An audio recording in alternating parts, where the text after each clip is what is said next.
Welcome to Pink Blade. Here, we don't just watch stories, we step inside them. Today, we're diving deep into one chapter only. That is exactly right. We were putting the rest of the series, the books, everything else into a locked box. Today is all about Bridgerton, Season 1, Episode 5.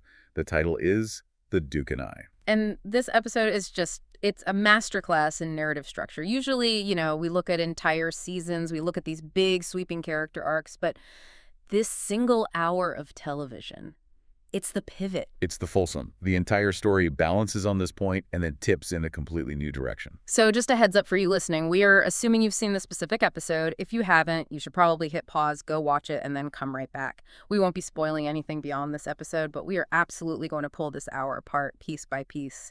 Until there's nothing left but the bones. And believe me, the bones of this episode are just fascinating because of how they play with the romance genre.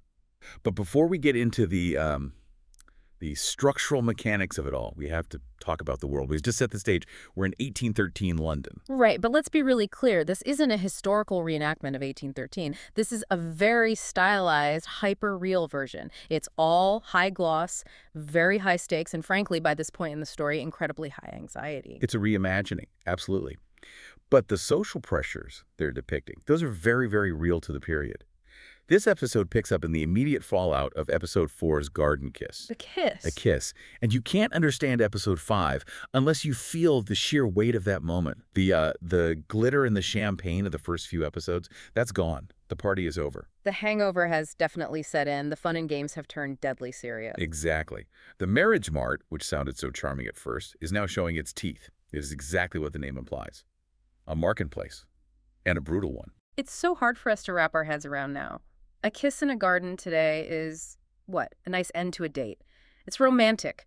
In this world, it is a social apocalypse. It is social death. That's a term historians actually use for this period. If Daphne Bridgerton is discovered kissing a man she is not betrothed to, her life as she knows it is over.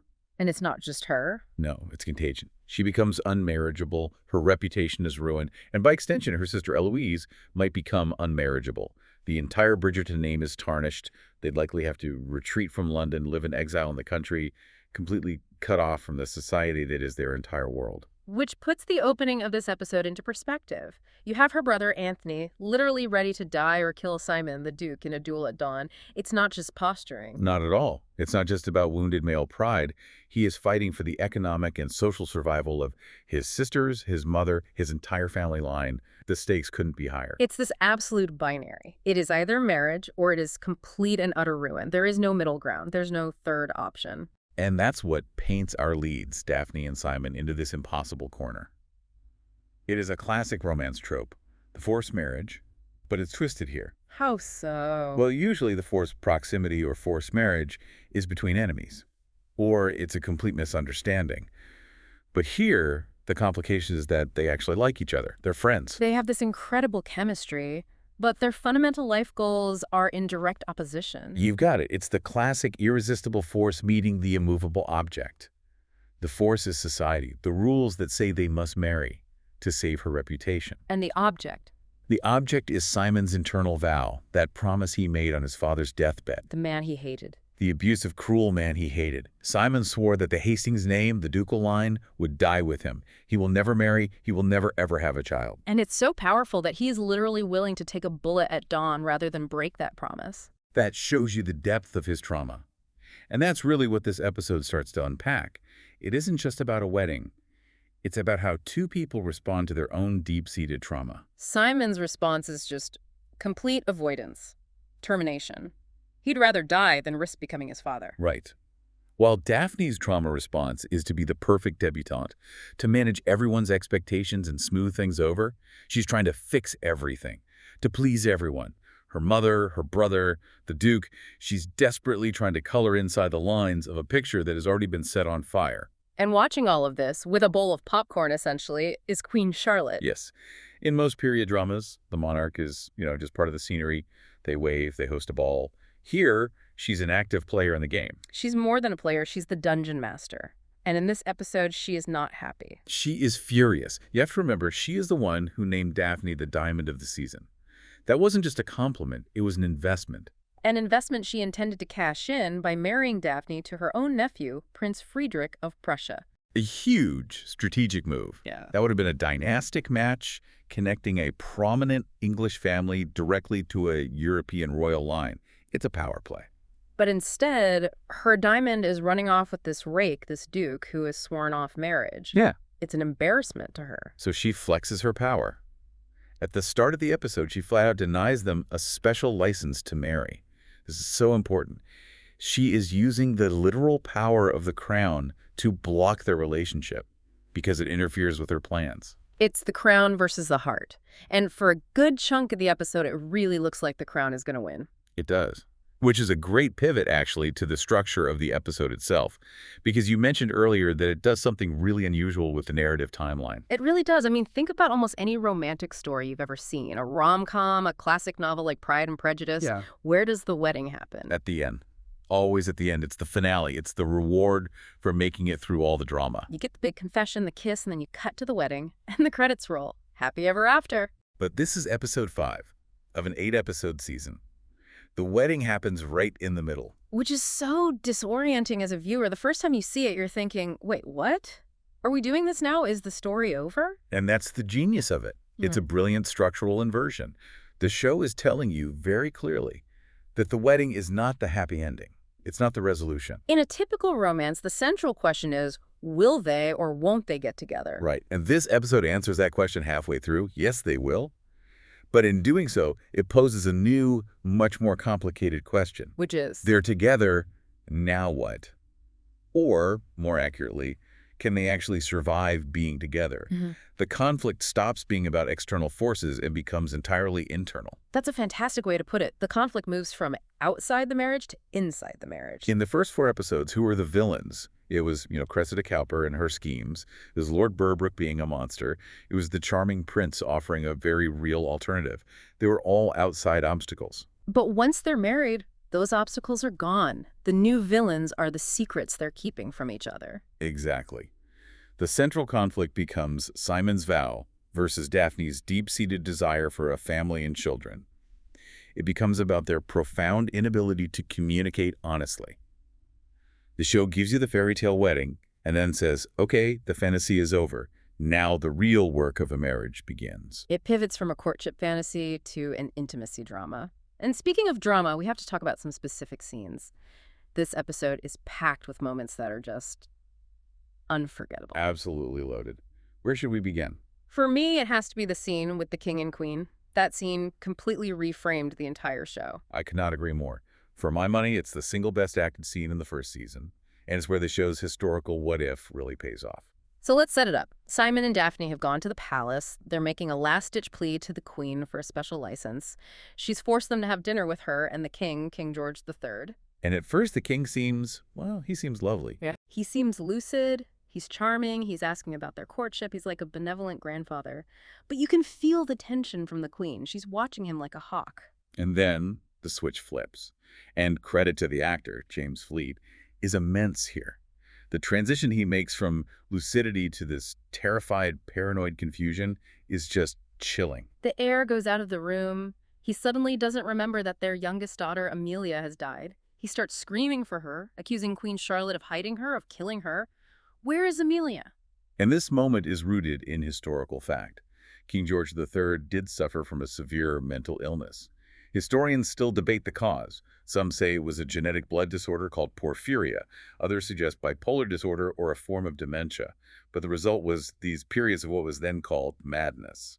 But the power of the scene isn't just the history lesson. It's what it does to our perception of Queen Charlotte. Golda Rosheuvel plays her, and up to this point she's been fabulous, but a little one-dimensional. She's been a bit of a caricature. The bored, gossip-loving monarch with her ridiculous wigs and her Pomeranians, she seems almost comically superficial. And in this one scene, you see the profound tragedy under all that finery. You realize she is grieving a man who is still alive. She's trapped in a palace, caring for the ghost of the man she loved. It explains everything about her. It explains her obsession with the social season, with the matches, with Lady Whistledown. She's desperate for distractions. She's trying to fill a silence that must be deafening. And she's desperate to see a love match because she so deeply misses her own. And that is the key that unlocks the entire scene. It's why Simon's speech to her actually works. Yes. When he's defending why he and Daphne should be allowed to marry, he doesn't go on about undying passion or destiny. No, he says something much simpler and much more profound. He says, we are friends. We have been from the very start. And the camera just pushes in on the queen's face, and you see her resolve just crumble. That's the word that gets through to her. Not love, not desire, but friendship. Because she misses her friend. She misses George. In that moment, she sees her own lost love story in their beginning. It's just masterful. It turns her from an obstacle into this deeply human, tragic figure in under 5 minutes. And it creates this incredible thematic parallel. Simon and Daphne are fighting to begin their marriage, and right in front of them, we see the tragic, heartbreaking reality of how even a true love match can end. It casts such a heavy, beautiful shadow over their wedding. Speaking of shadows, we need to move from the palace to the roadside inn. We have to talk about I Burn For You. Ah, yes. The line that launched 1,000 ships, or at least 1,000,000 TikToks. Okay, the context is key. It's the night of their wedding. They've been traveling, they're exhausted, and they are seething with anger at each other because they've been forced into this. They're staying in separate rooms, supposedly for propriety's sake, but really it's because the tension between them is so thick you could cut it with a knife. And Daphne confronts him. She can't take it anymore. She basically gives him an ultimatum. She says, tell me you feel nothing for me and I will walk away and never bother you again. She's testing him. She's begging for an answer. She's trying to protect her own heart. She'd rather face a clean rejection than live in this unbearable limbo. And Simon, he finally breaks. He does. He gives this speech. To meet a beautiful woman is one thing, but to meet your best friend in the most beautiful of women is something entirely apart. And then I burn for you. It's the line. It's the line that defined the entire show. But let's break down why it works so well. It's not just that it's a romantic, sexy thing to say. No, it's about the release of pressure. It's the culmination of 5 episodes of simmering tension, of their ruse, of their denial. It is. They've been hiding behind this flimsy shield of we're just friends, it's all a scheme. And this is the moment Simon finally admits that the pretense is gone. The physical and emotional desire is overwhelming him. But the order of his words is so important. It's everything. He starts with friendship. He says, to meet your best friend. He validates their intellectual and emotional connection first. That is the foundation. The burning, the passion that comes second. It's built on top of that friendship. And that's why it lands with such force for the audience. It bridges the gap between the witty banter of their fake courtship and the raw, undeniable physical chemistry they've both been suppressing. It's verbal intimacy that finally gives them permission for physical intimacy. You also have to consider the context of when the show was released. It came out at Christmas in 2020. The height of global lockdowns. Exactly. The world was isolated. People were lonely, anxious, touch-starved.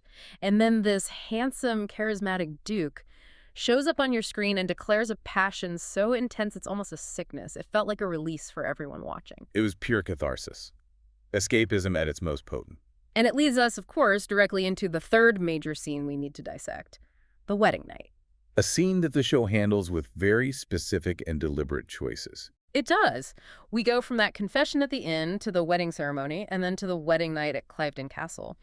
And the consummation scene itself it's visually and sonically very distinct. The first thing you notice is the sound design. The score, which is usually so lush, drops out almost completely at the beginning. It becomes incredibly quiet. All you hear is breathing, the rustle of clothes. It's very intimate and immediate. And the cinematography focuses on what film theorists call the female gaze. Now, that's a term that gets thrown around a lot, but this scene is a textbook example of what it means. Break that down for us. What does that look like in practice here? Well, the traditional male gaze in cinema tends to frame the woman as a passive object of desire. The camera will linger on her body parts, presenting her for the consumption of the male character and, by extension, the male viewer. But this scene flips that script entirely. It does. The camera aligns us with Daphne's perspective. It's her discovery we're focused on. The camera lingers on Simon's hands, his back, his chest. He is the beautiful landscape that she's exploring for the first time. It's about her awakening, her pleasure, which is so central because and this is a massive plot point, Daphne has absolutely no idea what is happening. None. Zero Yeah. clue. We have to remember that scene with her mother, Violet. The talk. Oh, the talk, the rain on the fields, and the bit about canines. It was so hilariously, tragically unhelpful. It was borderline negligent. So Daphne Bridgerton, the diamond of the season, goes into her wedding night with literally zero knowledge of the mechanics of sex. And in this episode, that innocence is framed as very romantic. It's sweet. Simon is gentle. He's her guide. He's teaching her. The whole sequence is shot to be incredibly beautiful and swoon-worthy. It is. But if you're watching with a critical eye, you realize that this education gap is the seed of all the conflict to come. Her ignorance is romantic in episode 5, but it becomes a weapon later on. Because she doesn't know how babies are made. She has no framework to understand what Simon means when he says he can't have children. She takes it as a biological fact, a medical condition. She doesn't understand that there are ways to prevent conception. Precisely. So while the audience is swept up in the beauty and the romance of the wedding night, and it is a genuinely beautiful scene, there's this ticking time bomb under the floorboards. She is consenting to the act, yes, but she isn't able to give informed consent about the potential consequences, or in this case, the deliberate lack of them. That is a very heavy question, and it's one the show wants us to grapple with. But before we get too deep in the thematic weeds, I want to talk about the craft. How did they make this episode look and sound so incredible? The entire production is a knuck of art. The production design of Bridgerton is basically a main character. It's that important. Let's start with the music. The score and the song choices in this episode are doing so much narrative work. They really are. The show's signature, of course, is the Vitamin String Quartet covers. Taking these well-known modern pop songs and rearranging them for a classical quartet. It acts as a bridge between the 1813 setting and the 21st century audience. And the choices in this episode are so specific and telling. During the wedding procession itself, as Daphne walks down the aisle, the song they use is a cover of Love Yourself by Sufjan Stevens. Which is such a strange, melancholy choice for a wedding. It's a very fragile, introspective song about self-worth and the complexities of love.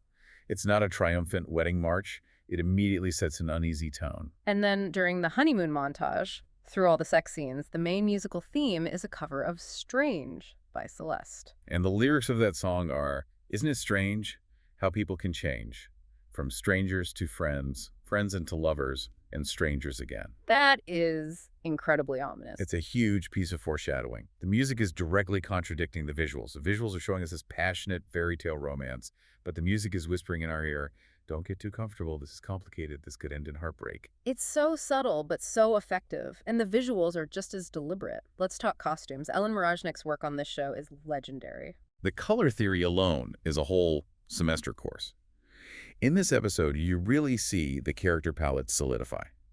Daphne is almost always in shades of white, cream, and that specific pale blue that became known as Bridgerton blue.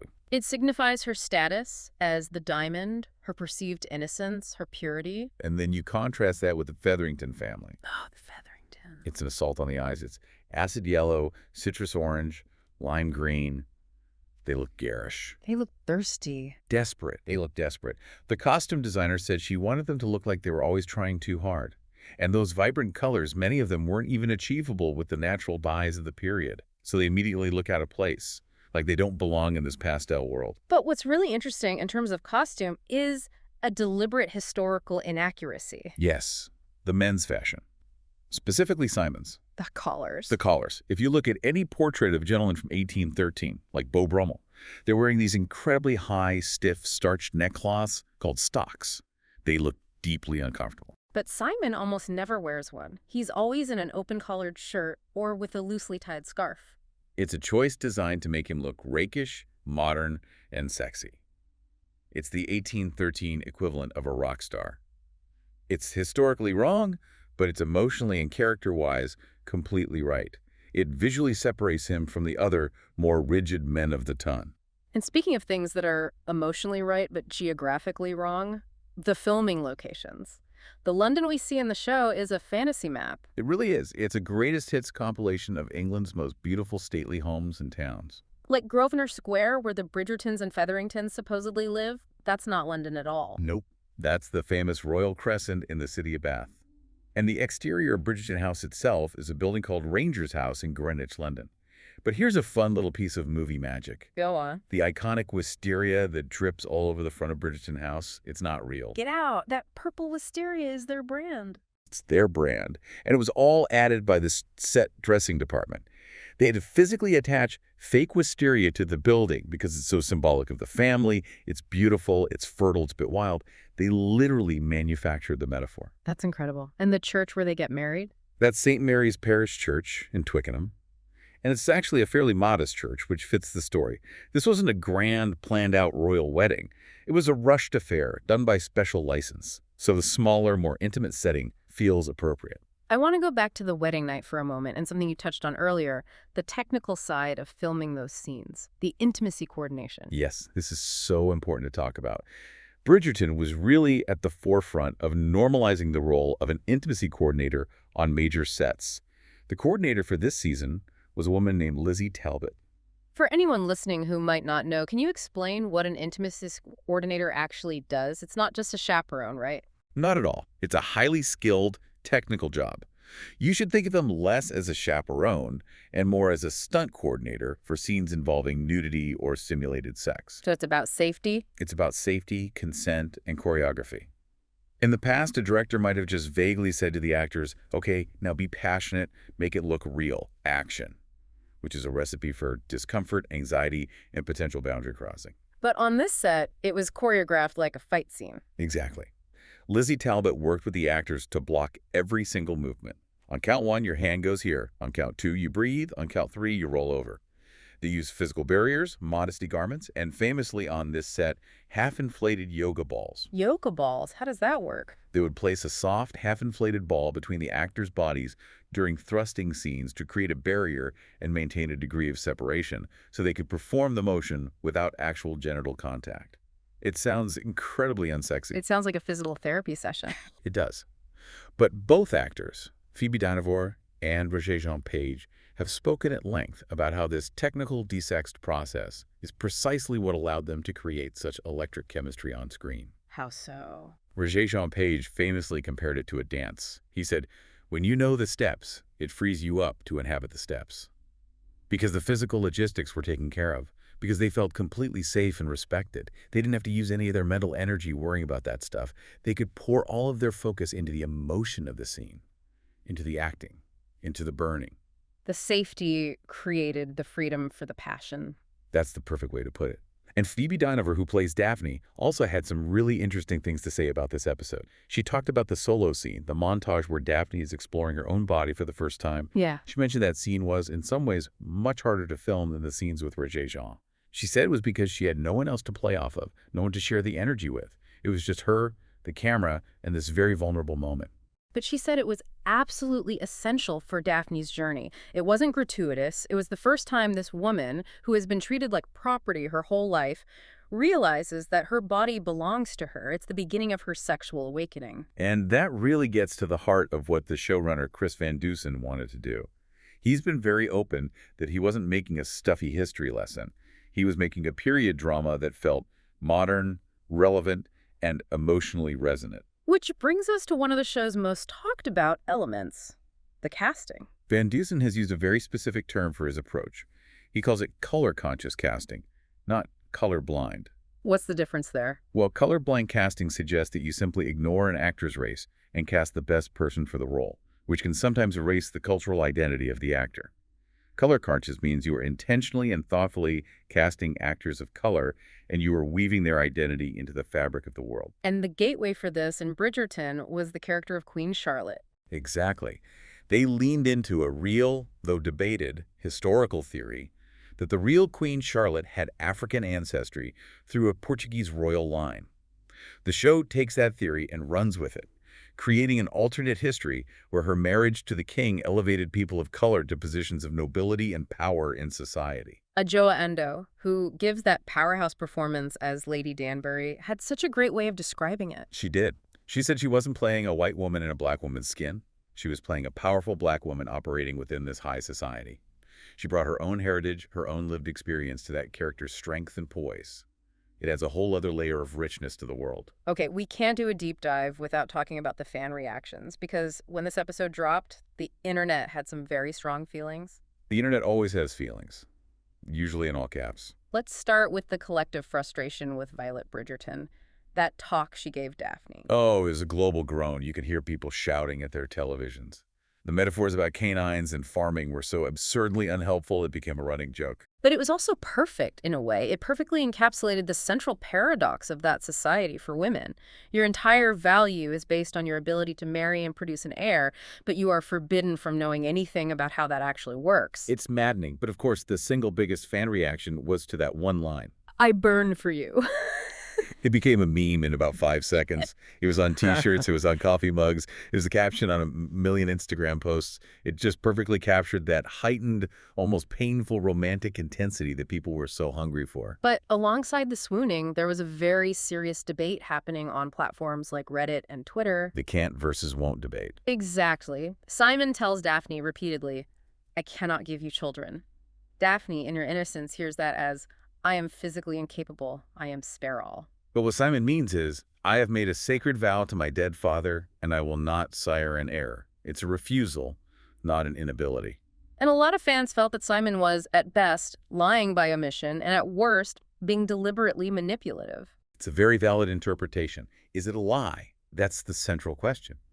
You could argue, from Simon's perspective, that his psychological trauma has made this vow so absolute that it feels like a physical impossibility to him. He literally cannot bring himself to break it. And the other side of that argument. The other side is that it's emotional coercion. He knows she wants a family more than anything. He's using her ignorance of sex and reproduction to get what he wants, which is her, without having to give her what she wants. He's getting her consent under false pretenses. The fans zeroed in on that ambiguity immediately. They were loving the romance, but they were also raising a red flag. Wait a minute, Duke, that's not entirely honest. And that moral gray area is what makes the drama so compelling. Yeah. If he had just been honest from the start, she might have chosen the prince instead. The story would be over. True.